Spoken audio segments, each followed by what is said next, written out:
All right, welcome. Nearing the end of the day, so I think they try to put us research guys down at the end because if they run out of time, then they just cut us. So that's okay. But that's okay. So, yeah.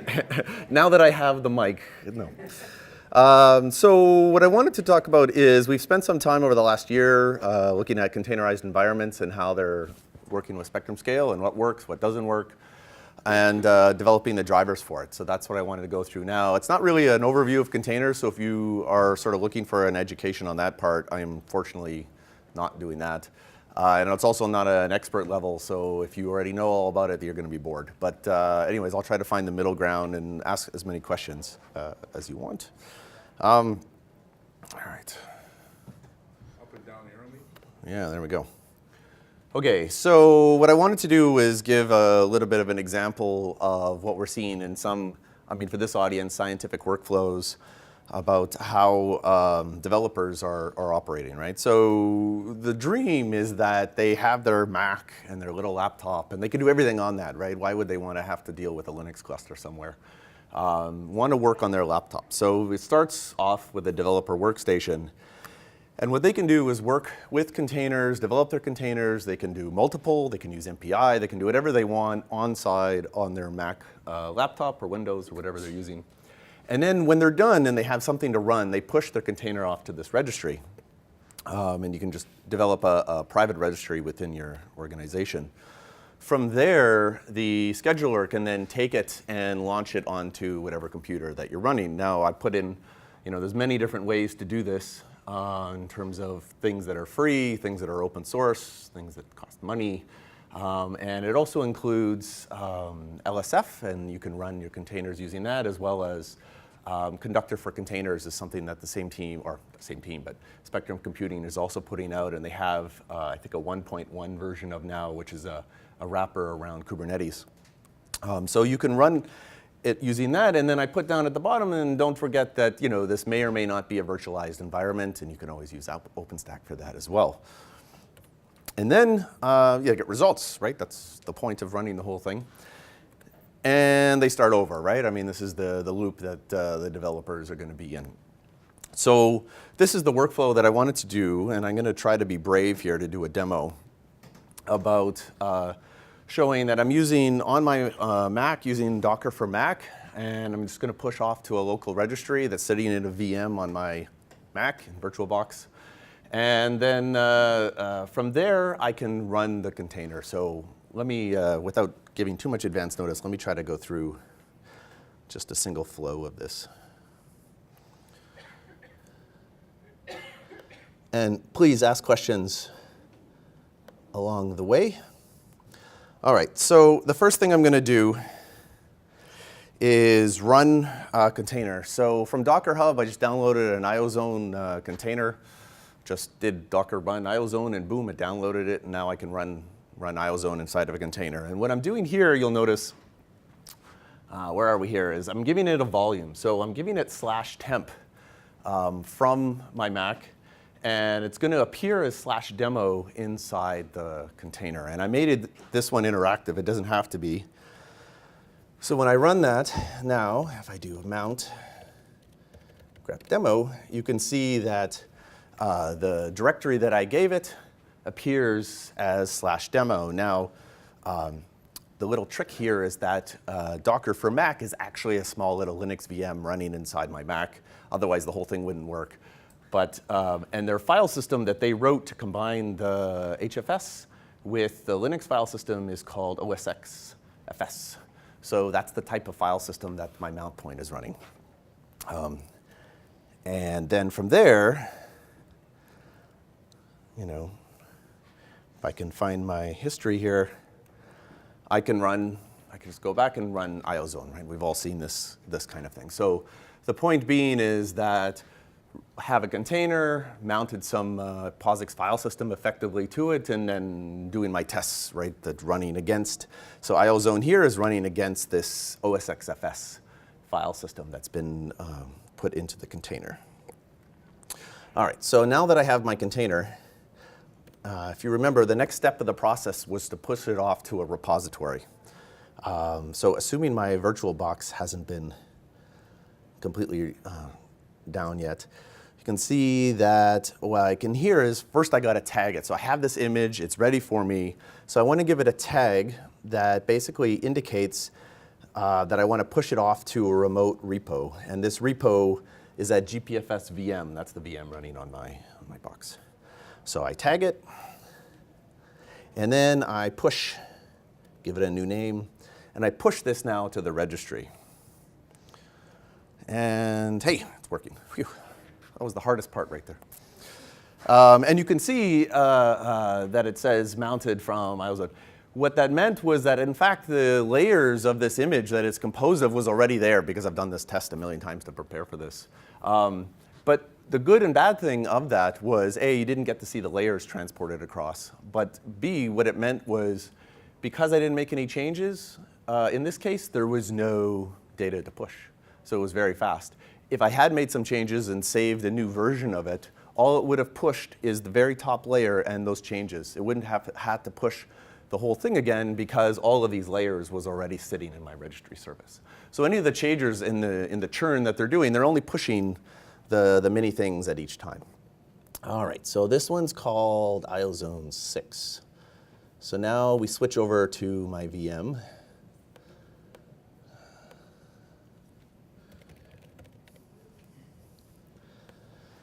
All right, so now what I want to do is you have the registry service running. It's actually running as a containerized service inside Docker here.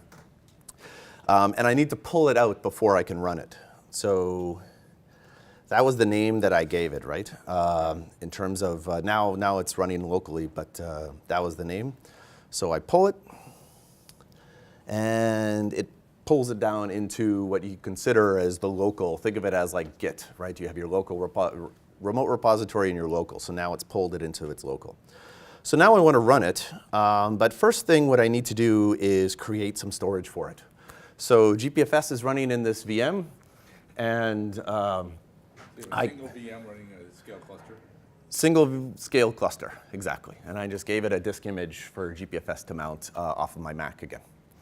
And so now what we have, and this is what I'm going to talk about today, is we have these drivers, volume drivers for Docker and Kubernetes, where you can now, from the Docker command line, create some storage for your containerized environment. So here you have the driver is called Ubiquity. That's the name of our driver. The back end is Spectrum Scale. It's going to be expanded to support like other types of IBM storage. So, but for now, all it supports is Spectrum Scale. And then you can add in extra options there as well that I'll go through later, such as you could set a quota or something on it.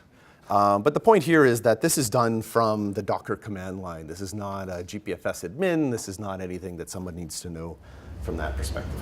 I have a question. Yeah. You logged in as root. Can a non-root user do this? So that's a great question, and it depends on the environment. So in Kubernetes, it's a very different sort of environment where they have roles and access-based and what they can do and what they cannot do. In standard Docker, it's all root.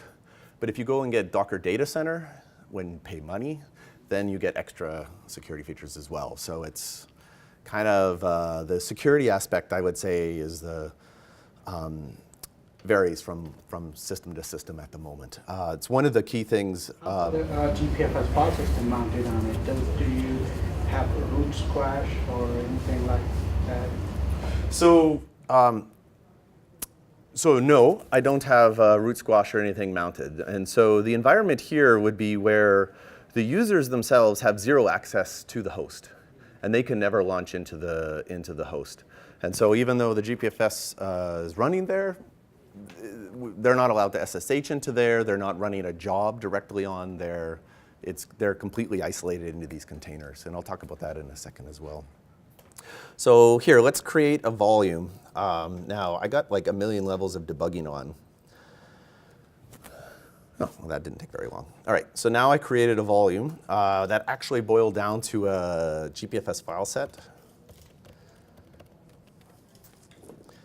So you can see demo 5 has been created inside of the thing. It would have whatever options that I put on it. And now, let's run. Okay. So now I'm going to run the one that I copied over. Now, I called it IOZone 6. So I needed to update two things. I'm giving it a new volume from GPFS, and I'm also, I pushed in a new version of the container as IOZone 6. So the key thing you'll notice here, though, is that it's going to be mounted into the, bind mounted into the container as /demo. So what's happening now is that you run the container, you'll notice the file set wasn't linked, so it has to link the file set. If the GPFS wasn't even mounted on that node, it would mount GPFS on that node, goes through all these things, and now, boom, it pops me back into the container. Now if I do demo, so I did this exact same mount command last time. Before, it gave me HFS, what was it? OSXFS. Use OSXFS. Exactly. And now, on the same mount point is the GPFS file system. But I didn't modify anything, and now I'll just do take the exact same command that I ran before, which was the IOZone command, and then boom, it'll go off on, now it's hitting the GPFS file system. So the point was that I took a container that I was running on my Mac, inside their Docker environment, but still on my Mac, pushed it off to a Linux machine, and then ran it without any changes. So this is the benefit. The reason I wanted to show this was, if you got users and they're asking, hey, I want to do this, this is why, right? This container could have Python libraries in it. It could have whatever kind of platform-specific type of things in it that they wanted to run. And now they're pushing it off and they're running it against a new file system, GPFS in this case, but they didn't need to change a single line inside their thing to make it work. And as part of the storage, again, it depends on the environment on how the storage is then allocated. But you didn't need to go to GPFS to say, please give me this file, or the storage admin or something to that effect to say, please allocate this, please set up the permissions for me, and da-da-da-da-da. So anyways, that's the demo. It actually worked. Any questions on that before I get back to the boring slides? No? Okay.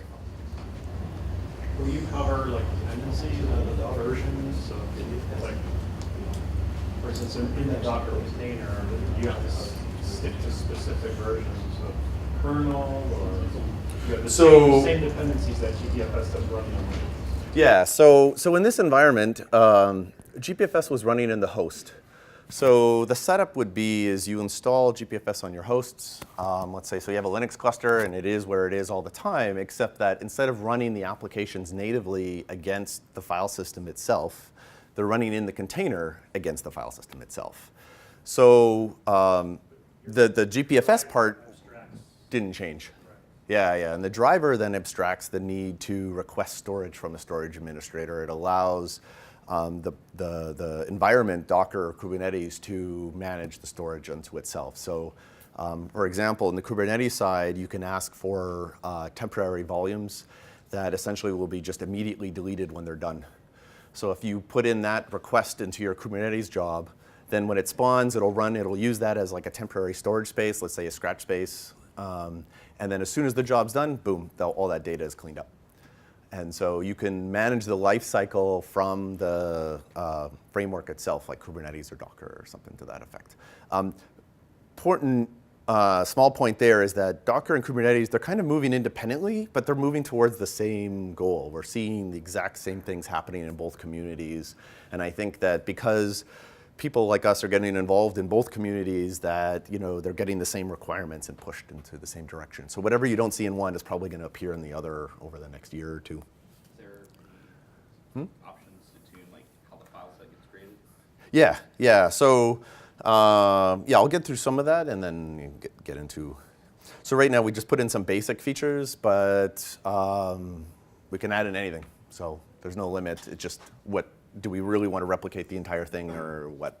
It's a hard thing to know on how far to go down the path. So that took 15 minutes. So here's a lot of the benefits that we're seeing. I wanted to go through 3 of them today, but I'll just mention for these other ones, high performance. The reason I mentioned that was if it was running, there's always issues about how to configure GPFS running in a VM and how to get SRIOV and how to make the performance right, you don't need to really worry about that anymore if you're running just with container on top of GPFS the way it always was, because it's just running natively against the file system. Fast and lightweight, I mean, you can just spawn these things. It took a little bit on my laptop, but the containers start in microseconds, milliseconds, so that's not, a problem. And, so what does that mean? Resource utilization, that means you could run different, for example, we're just talking about different Python libraries running simultaneously on the exact same server against GPFS. So you can have all the different versions that they want. It's all isolated inside of the volume. And then you can pack full your servers. So, people on Amazon have talked about how, they order this instance and then their developers are not using the instance. They said, I need a big instance, and then the users are only using a small instance. They're like, hey man, I'm paying for this thing and it's not costing me money. Here, the goal is to just pack it full of jobs, each isolated with their own dependencies so that they don't interfere with each other in terms of, I needed Ubuntu with this and I needed Linux with that. Just run them on the same machine. It's open source, which is always nice. And then, developers, it all depends on who, but likes the global repository type thing. So Docker Hub, for me anyways, running IOZone here and getting that stuff, that took seconds. It's just, there's like a million images down on Docker Hub. They're porting them to Z and P. And so when you download and from Docker Hub, you'll get the right version. And it's just a nice, easy way to build up your software. All right, so on the other ones though, so given the time, I think I'm going to skip some of the benefits of containers, but this is just showing the shift from VMs and the heavyweight down to a much more lighter weight. The restriction here is again, Linux can run on Linux, Windows can run on Windows. So you can't mix. VMs are still useful because if you want to run Windows in a Linux environment, you still need a Windows VM. But if in the more common case where you have a Linux cluster and you have Linux apps, then you can use this container without any use of VMs. But we're seeing a lot of people in HPC and scientific, and even here at NERSC and others, they got Shifter, and there's a bunch of different momentum around scientists using containers. In the cloud, of course, and then continuous integration and DevOps, right? I mean, this is really the benefit in those environments of saying, I have my little thing I need to build, and instead of requiring the administrator to go in and install this version of Python and this and this and this to get it all to build in this environment, it's just packaged up, launched into a cluster, and generated the build, and it can report back, right, saying, hey, you broke the build or whatever else. So there's a lot of different areas, and I don't, we're always interested in learning too on what new areas do you want to use this for. Because it really, it's been around for so many years, but at the same time, it's really only gaining widespread adoption now. So this is kind of just a similar statement around all these different apps that we're seeing being containerized and how we want to support them in these different environments. All right, so back to benefits. So I thought I would talk about a couple that that people have mentioned to us as one of the key reasons. So, again, the container itself is completely packaged unto itself, and that means they can share it. So you can create a container. Like I said, I could push it off to a registry. I did it to a private one. You could do it to a public one. Some other institution can download that from a public repo somewhere, and they will get exactly the thing that was sent. Now, the trick, of course, is the storage. Nobody likes to transfer the storage, but nonetheless, the app itself. So this version of Python, so this helps in reproducibility, and this is helping in just in sort of trying to help your fellow scientists, right, set up the exact app that you had configured on your machine. And what they can choose then is the level of customization. So you can, put everything inside the container. You can set it up so that you could pass args into it, and you can set its lifetime to be the lifetime of the app that you run inside of it. And so this is how they do HA then. When Kubernetes or Docker Swarm is monitoring the containers, if the app died inside of it or the container dies, you can set it up. It'll just spawn another one. And this is where everything that's running, even the service that we're doing, will just run as a service inside the cluster and managed by Kubernetes or Docker. There's not really a special need to put it. It'll just be in the cluster somewhere, managed by the lifecycle of the framework.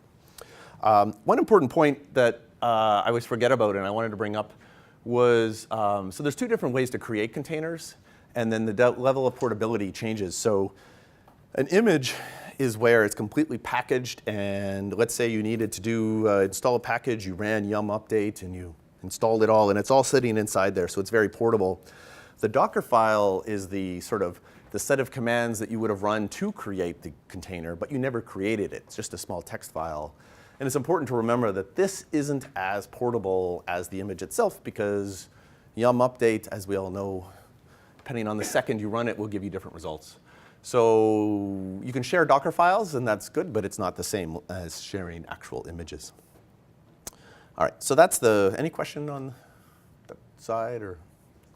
Okay. So isolation. So, one of the complaints, needless to say, where spectrum scale, it's designed for a shared environment, really designed for a shared user environment and a trusted user environment. And any kind of non-trusted is always getting tricky. I think to someone's point there, here now, with the container, as you saw, the volume that I passed into the container, that container and only the containers that were given that volume can see that file path inside of GPFS. So whether it's a file set or a directory or whatever it was, only those ones can see it. No one else, as long as you don't allow anyone into your host. And so what that means now is that you can have a whole set of users. If everyone is isolated into this containerized environment, you can perform multi-tenancy in GPFS at any file path level that you want. And anything can be separated out. And so even though in the host, the whole file system is sitting there, at the container level, they're only seeing your micro bits. And so even if you put ACLs on it, in the host, a lot of people LS, and you can still see other people's directories, and you can kind of see higher level things. Here, they can't even see anything, right? It's mounted as -demo or /demo or whatever else inside. So now, I know, it's going to be a shift before everyone moves into that environment, but in terms of something that we can work towards and a way to enable this level of multi-tenancy between users, I think it's a great step forward. And then all of the things that you expect to work will work, right? So ACLs will work inside the containers. You can even set POSIX ACLs inside the container. You can set, these are typically run as non-privileged, which means root. Even though it would have root access to the volume that you give it, it couldn't get out of that either, right? It's still limited within that file path. So there's not really a reason to do root squash or anything like that. If you trust the user to access the file path you gave it, then it doesn't matter if you gave root within the container. They couldn't do anything to it if they wanted to. They can't get out of the container, and they couldn't run anything that would affect the host effectively, right? They're really isolated inside that environment. There's also a way to do namespaces inside of Linux. So you could take a namespace inside the container and map it to a different namespace outside the container. So root inside the container was 0. Outside the container, it becomes 10,000. And now whenever root is accessing data inside your file system, it looks like user 10,000. And that's a lot of different ways that people are using that. One of the ways they're doing it is for accounting, right? Because MySQL is the same user ID in this container, and it's the same user ID in that container, and all the different containers have MySQL, except they're all different tenants, so how do they do chargeback? So what they do is map it to these different user IDs, and then they do chargeback on the mapped user IDs. So it's just another way that that's used. And then SE Linux, it just works the way you expect. And if volume is SE Linux enabled, the container won't be able to see it unless you manually give it permission to do that, or you give it permission to the label that volume is created under. So that's the multi-tenancy. Any questions on that? Is there a way to limit I/O per container? Great question. The answer is no. So containers are just built in around C groups. C groups gives you access to look at the CPU resource, so you can manage that. You can manage networking capabilities to some degree. You can manage a bunch of other things that basically work at a very simplistic level. When you talk about file systems, Is there a way to implement as a functionality of the driver, the volume to limit IOs per volume. Yeah, so unfortunately, the driver is just a management side. So when the actual I/O is happening, it's happening to GPFS just as if it was always happening to GPFS, which means until QoS support gets put in at the file system level for user, then there's nothing. Now that is something I think that's been looked at, and if people really think it's important, I think it's something that could be extended in terms of today we have QoS for the background jobs, and this is basically just tying QoS to a C group. So there's something that could be, yeah. One of the other things, so like if you run like an open vSwitch on your host and then present like sub-interfaces to your containers, you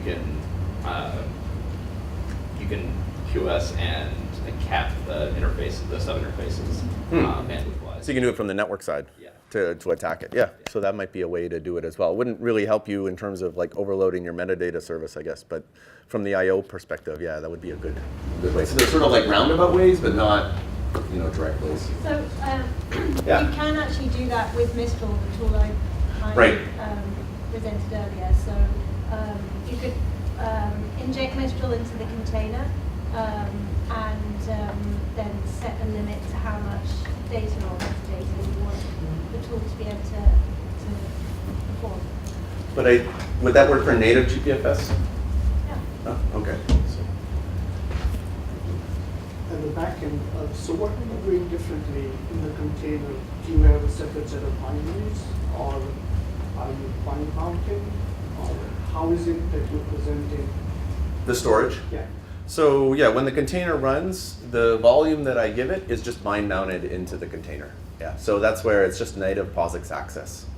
There's no virtualization level or anything to go through. So I'm running out of time here, so One more question. yeah, no. You don't have any restriction that they cannot mount the root of the file system, right? That's a GPFS.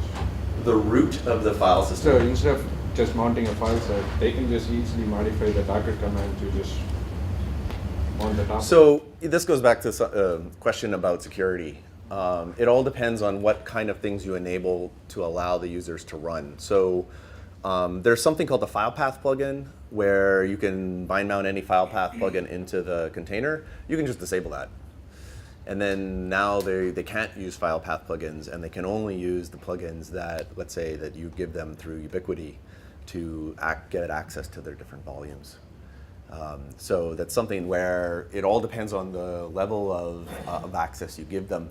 At the end of the day, you still have a file system that has a set of user IDs on it, and you have a user that's launched and running inside your container. So those things need to be, mapped properly, such that this doesn't resolve user IDs. That's important. Getting ACLs and things like that is probably still important as a secondary enforcement mechanism. But what it does do is that you can restrict it such that if they tried to mount, let's say, something else that they didn't have access to, then they would try to do an LS inside the container, and it would just say, you don't have access to this. All right, so back to the drivers, right? So these, I don't have too much time, so I'm going to go a little bit faster on this. Both Kubernetes and Docker, as I mentioned, has a way of managing what they're called volumes. It's just basically data sets that you're giving to the containers. They have their own APIs and how they manage that. Docker has a volume API, and that's being expanded as time goes on. Kubernetes has their own way of managing that. But it only works if you have actual plugins, and so that's where Ubiquity comes in. Once you have it, though, again, it changes how you can offer storage to users, right? So you could have, let's say, an LSF environment where you pre-create users' volumes, and then you give it the name red, and you say, look, your job is running under red. Pass in red when you run. Don't worry about the file paths. Don't use anyone. If you use someone else, whatever, but just use red from now on, and that'll be the volume that they work within. So the goal is to get users to think about managing the stuff themselves to some degree under quota limits and things like this without having to come to the users or remember file paths or all those complicated things. So the storage driver that we wrote, right now what we're doing is supporting file set volumes, so you can create independent or dependent file sets when you create a volume, as well as file paths. So we only have a few thousand file sets, depending on if it's independent or dependent. With the lightweight ones, we're just directories. So you could have a billion, if you wanted to, volumes that users are managing, and each one of them is getting a different subdirectory, and each one is only isolated to their little view of the world of your file system.